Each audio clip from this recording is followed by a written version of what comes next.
แล้ว ส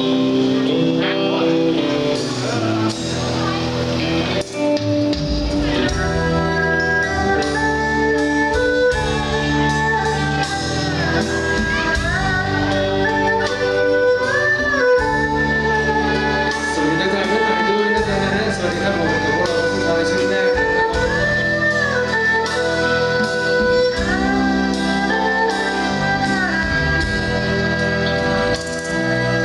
จากชายแดนมาเลเซียเกิดเป็นสองชายเลร้อยกองพันเขาเสือหลับซับซ้อนกัน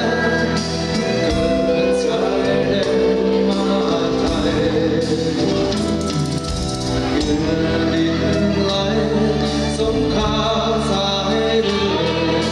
เดือดสมเบยสารวินขึ้นเหนือสุดเหนือเพื่อไหลบินเสียงฝนสาย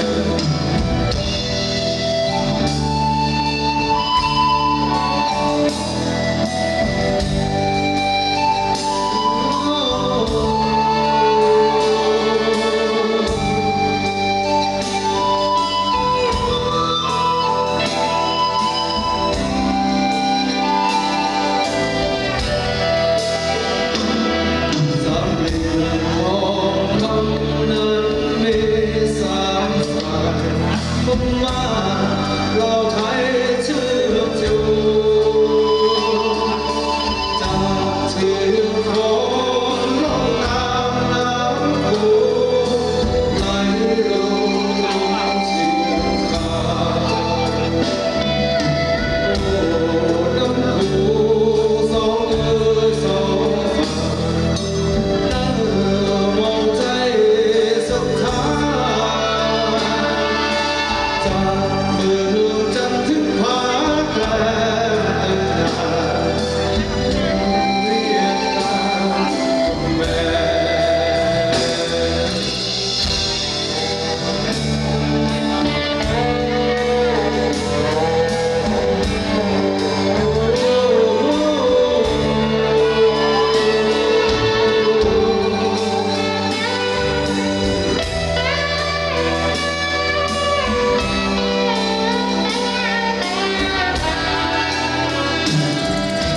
เส้นชายแด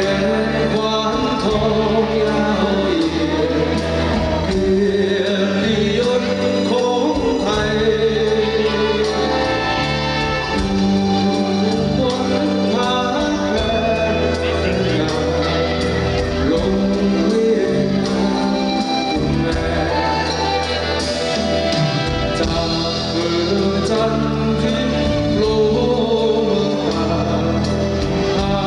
ดทรายขาวนานาเสม็ดเกาะช้างบ้านช้าง